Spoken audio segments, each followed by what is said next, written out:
welcome to our new energy talk, Connecting with Animals.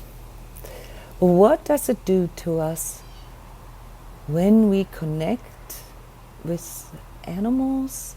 What is the energetic perspective on the animal kingdom, and how can we use this insight to grow our own consciousness in our practical life? So those are the kind of questions that I want to discuss with you here today. And I want to start out with asking you, who of you regularly connects with animals? What kind of animals you connect with? So this can of course include your pets, dogs and cats or birds or reptiles, whatever animals you have or that you see in nature around you. You can tell I have a very vivid bird life here where I'm at in my healing tent. I have a bird that is nesting up right behind me. You can't see it. These little wrens, they build a nest right above my head. Yeah, I have dogs, cats, we have all kinds of animals here. So who of you regularly connects with animals, or has maybe in the past? Who feels very connected to animals? Maybe through your inner world's experience. Yeah. I want to include spirit animals as well. Yeah, things that you can, or that you do maybe connect with. So let me know, yeah, what kind of animals that you connect with easily, be it in 3D or in spirit. Matthew, you have similar birds. You know that kind of bird. Yeah, it's a subtropical bird. And dogs. Dogs, cats, horses, sheep, pig, birds. Yeah.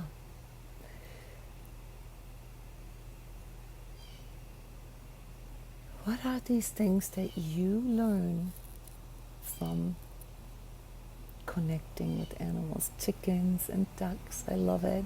Dogs, cats, birds. What are the things that you learn from connecting with these animals? And we're going to find out the secrets of communicating with animals as we are sort of slowly guiding into the subject here. Annette shares, I connect with my cat every day, the birds in my garden, and it always feels like peace in the heart. Mm-hmm. What are some outdoor experiences besides sort of a peaceful or say deeper inner connection? I mean, I'm a dog lover, you guys know this. And it's not always peaceful, but there's still something about this. And why do I so often recommend to people to get a pet? Abigail, you say unconditionality. Would you like to elaborate on that? Because that is a word that's big and maybe not that clear boundaries. Mm-hmm. I love both of these words. Unconditional love from animals. Okay, so that is a big one. Let me, your texts are scrolling here now. Let me just stay with unconditionality for a moment. When we are connecting with mammals, which have a very similarly developed sense for togetherness, for connecting with another community and also hierarchies and so forth, social life. Yeah, this part of us humans that wants to connect with others, that sees, or that's the per design, puts us into a place where we more or less need others, is almost developed in the same way in mammals, especially with the higher developed mammals. So when we connect with mammals, there's something that we can feel, especially if it's pets. If it's a tiger or a lion? Maybe not necessarily, or maybe sometimes and sometimes not. But if it's domesticated animals such as dogs and cats, yeah, then we can feel something that reminds us of something. And Abigail here called this unconditionality. Really what it reminds us of is that there is a part in us that can so deeply love.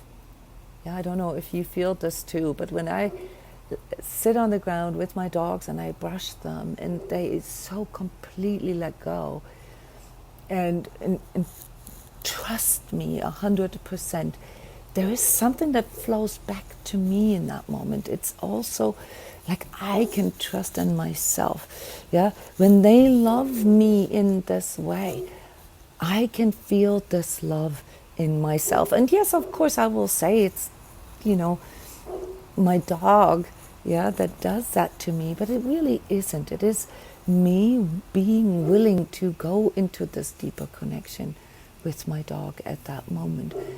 And that's then what reminds us of something inside of ourselves. Then there is something about simplicity that Annette has said here. Simplicity. This fits very well to the energy update that I just recorded with you guys. Yeah, because finding out what truly matters to us, what we truly want, what we truly need, is also something that reminds of simplicity, right? Yes, life can be complicated, and sometimes we can make life unnecessarily complicated. But when we connect with our animals that have very clearly defined needs, yeah, they need good food, they need good exercise, they need a lot of outdoors, they need a lot of love. It really reminds us of all the things that we truly need. This is why having pets, especially dogs, due to the exercise aspect of having a dog, can bring a very, very healthy structure into our life. So every study that has ever been done on pets, especially dogs and cats, has clearly shown the health benefits of having these animals in our life. And it varies a little bit. So having cats allows us to regulate our own emotions better. That's then what ultimately leads to us being better self-regulated ourselves. And dogs, both do both, but dogs increase our heart health because they also, force us to go out more, to exercise more. So there is a very, very beautiful symbiosis on this very physical level with our animals. But there is more. Yes, so there is something that has to do with communication, Cheryl. Communication is mostly wordless. Bonding on a deeper level, yes. And that one is a big one, especially if a person is energetically sensitive.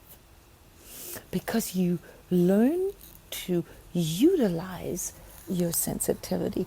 You learn to utilize your empathy. And the cool thing about dogs and cats and horses as well is that they reciprocate it.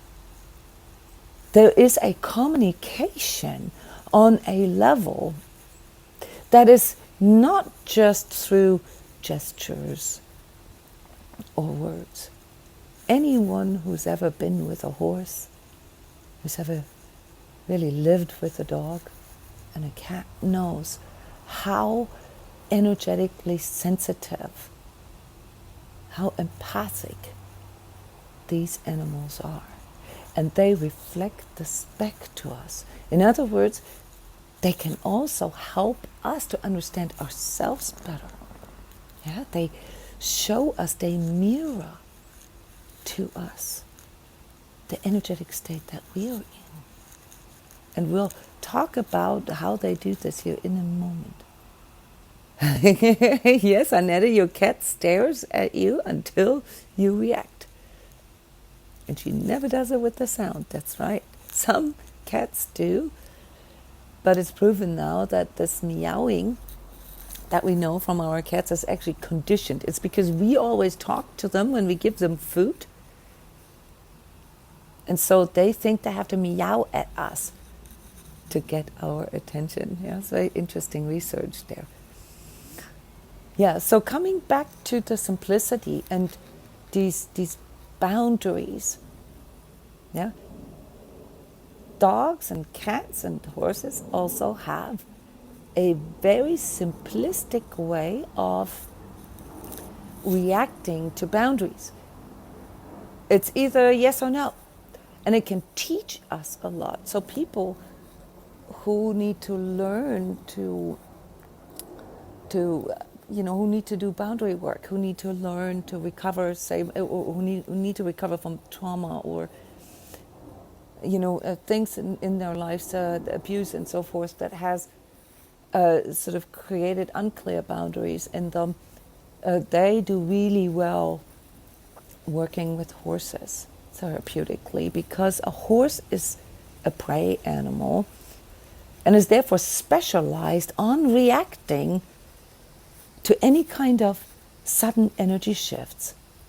Yeah, so for the most part, also due to their vision being, at a much greater angle than our vision, they are constantly, basically, sort of scanning their environment. They have to, because they're prey animals, right? And their coping mechanism is to run, flight, unless there are certain conditions where it's better to freeze. But for a horse, that is fundamentally what the world looks like. It's fundamentally scary, and as they're eating and as they're doing, what they're doing as horses, they need to make sure that they can react fast enough. And therefore, they are very, very sensitive to shifts, very, very sensitive to people moving in an awkward way. People sort of empathically telegraphing their intention. Horses have very, very high levels of this kind of energetic perception and are therefore really, really good for therapy. Now, dogs and cats are good for therapy as well, but often for a different kind. For example, when someone has issues with self-care, like, you and I, constantly trying to take care of others, constantly having, following responsibilities outside of your own needs and wants, and self-depleting. Dogs especially can help you to take care of your own needs as you are taking care of the dog. Yeah, so any one of you who has identified that there's issues with self-love, dogs can help you to recover that, can help you to heal that. It is not really them doing it. It is your willingness to connect with that unconditional love of the animal that brings back the memory, that brings back the remembrance of self-love in you. And then by doing it, by doing it to the dog, by reciprocating it, it's like this love muscle in you gets exercised, gets stronger. Love and self-love expand. And that's why some people like me can't have enough dogs in their life. Yes, cats help us to regulate our emotions because they are very, very sensitive to emotional shifts. So whereas the prey animals are very, very sensitive to any kind of movement and body language, cats are a little more sensitive to emotions. Cats and dogs are predators, they're not prey animals, so they don't really need to worry about say whatever the ongoings are. Yeah, cats demonstrate this very openly. Yeah, like sort of an oblivious disinterest in the ongoings. Yeah, of the day. I mean, they like to stay on top of things, and they do observe everything, but it's not because they need to react to it. What they need to react to is perhaps a competitor. Yeah, like that's predatorial.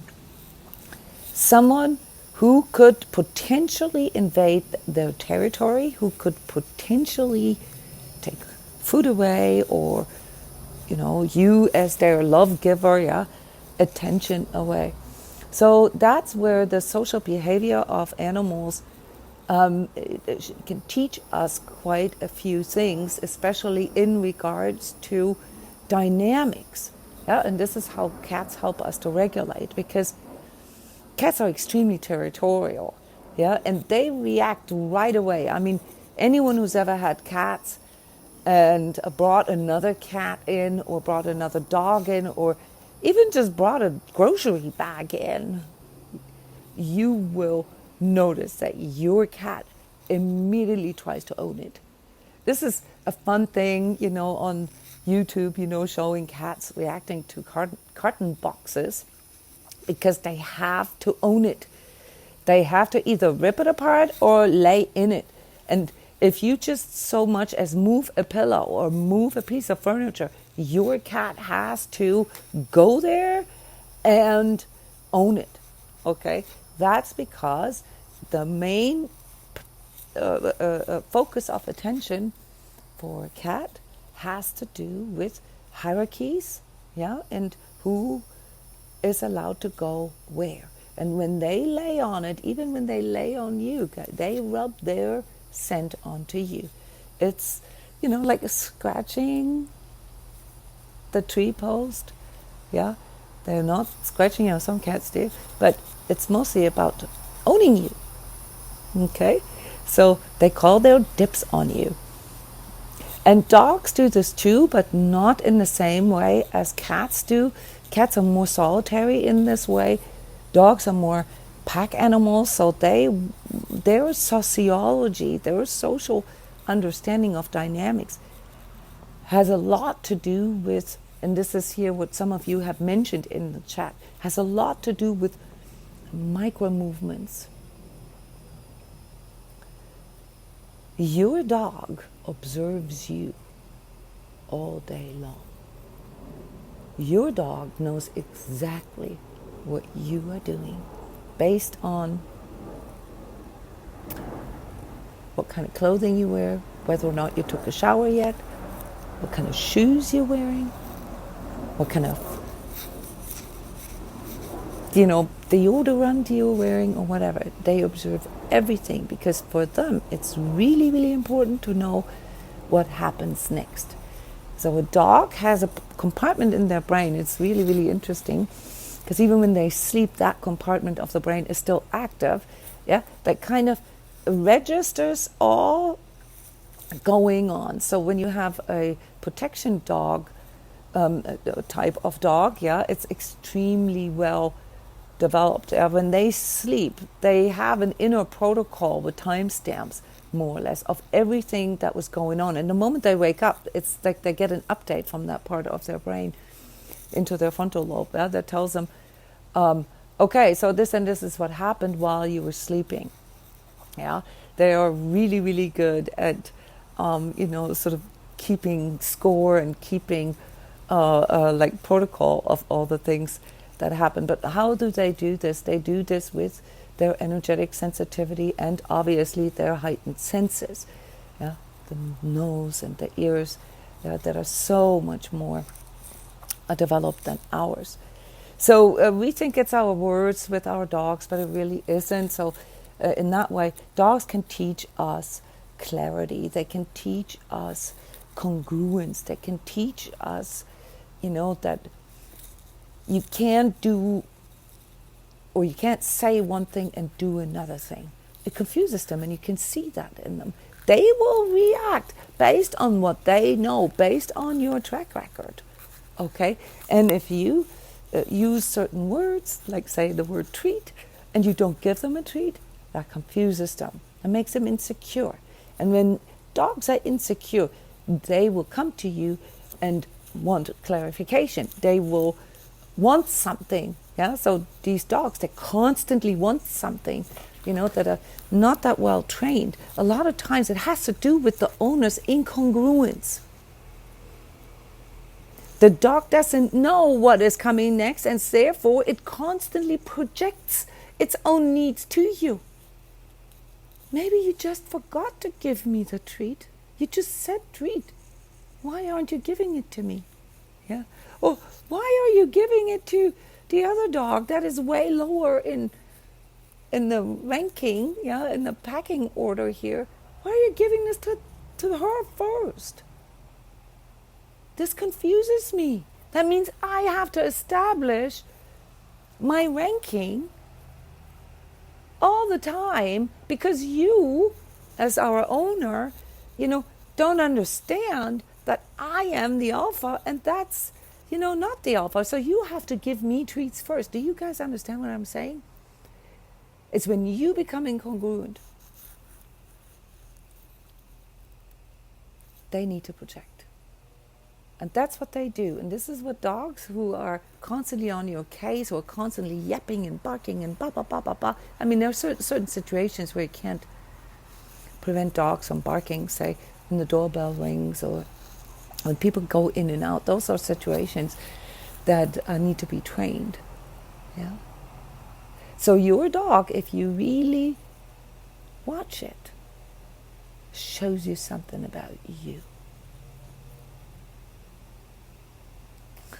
And the same happens in the spirit world, guys. The same happens with animals that you connect with in meditations and, sort of deeper, more transcendental things like transmissions and so forth. There is an interaction that happens etherically with animals, and you need to pay attention to that. It's a mirror. It shows you just as much about you than, your interaction with animals in 3D. It's a very, very interesting field that for those of you who are energetically sensitive and who can or who are able to see things energetically, that shows you a whole new world of interaction. And animals can function as mediaries, guys. Yeah, so the connection with animals, just like last time we talked about the connection with nature, with plants primarily. Yeah, animals are a little higher in the hierarchy here, and they can teach us more behavioral things in that way. They can mirror our own behavior back to us. So if you want to learn something about yourself, if you want to find out who you truly are, what you truly need, what you truly want, get a pet. Yeah. It shows you your own behaviors. And for those of you who are empathic and energetically sensitive, it is a well of deeper connecting and deeper understanding yourself. Yeah. Now, from a therapeutic standpoint, connecting or allowing the connection with something that you can truly love, that reminds you of this unconditionality that you are longing for, also helps to heal without necessarily any of these things that I just shared with you about connecting with animals. It can also heal you on a resonance level. So there too is a lot of research, and it shows something, and this is amazing, guys. First of all, it shows that the wagging of a dog's tail or the purring of a cat, actually, we've always suspected it, but there's research showing this, has an energetic, a resonance effect on us. It can even heal wounds or reduce tumors. So they're in the middle of trying to figure out how this works. And consciousness work, we've been knowing this for a long time. Yeah, the cat's purr is a self-healing measure that the cat applies to itself. So whenever my cats are sick, I've always told my kids, if we have a sick cat, put it on your lap, make it purr. It's the fastest way for the cat to self-heal. Maybe that's why they have 9 lives. If you have a bellyache or a headache, get your kid to lay right there, okay, and let it purr on it. Yeah, it's very, very effective. And with your dog, this is why we love our dogs. It's so easy to rile them up, to get them excited, to get them motivated, right? And really what it is that life force, that vitality that they express in that moment, that we give them this attention when we say, look at you, little bushy, la, la, la. And they start like wagging their tail and they get all excited. Come here, let me pet you. Boo. You see, we're reconnecting with our own life force. Yeah, in that moment, it's not just visual, it's also that whole vitality that they surround themselves with energetically. So you see, guys, there is a lot more to having dogs and cats and pets all together. I'm not a big proponent of having birds as pets, guys. Birds, they don't really domesticate that well. I mean, they can bond with us, especially the longer living birds, but it is rough for me to have an animal that is kept away from its own true divine nature, unless you can provide some kind of enclosed property, where your bird can fly around. To keep a bird in a state of not flying is kind of weird. Domesticated pets, such as dogs, cats, and horses, that's different. Yeah. Reptiles, they do not share these things with us that I just laid out here. So you can form a relationship with a reptile, but it's cold-blooded. So it's not the same in my personal experience, because I have reptiles, and it's not that I don't like them, but I'm not in an illusion about it. The reptile with the most sort of reciprocal, or at least it appears that way, I think it's a bit of an illusion, energy, is the bearded dragon. They make good pets, and sometimes it's good to overcome fears and so forth. So I think I have healed people of their fear of snakes by just having them, touch them and hold them. Yeah, so from a more sort of courage perspective, there can be aspects about that. But for the most part, the reason why mammals are the best companions for us is because of a very similar abilities in regards to reading energies, and also similar social rules. There are animals out there that are extremely telepathic, and horses belong to this group, as well as elephants. Those are these animals that are often also used as symbols for spiritual, spiritual symbols for things. And there is a lot to discover, which I don't really want to take away from you, because there is something in these connections that we can make with animals beyond just sort of the caretaking aspect. Yeah, that can allow us to tune into these very specific traits and characteristics of certain species. So here within the Sacred Self-Healing community, I do encourage people to investigate the different animal spirits and to work with them, just like how I encourage them to work with plant spirits and to investigate them, to feel into them, to communicate, to connect more with animals or plants or minerals, crystals, for that matter. So all in all, same message as in the energy talk about connecting with nature, but a little more specific in regards to what our pets and mammals can do for us, with us, and what we can do for them. So regard all these things, have respect for your pets' needs and wants, and as you do that, you are going to grow your own consciousness, you're growing your own boundaries, you're growing your own clarity with yourself, and ultimately growing into your soul purpose. They're all helpers. Love you guys. Thank you so much for being my audience here today. Check out the other videos on my YouTube channel. And don't forget, connect with your true self on Sunday, 2 p.m. Eastern Time. Bye-bye. Welcome to our Only Life workshop this year in Iceland.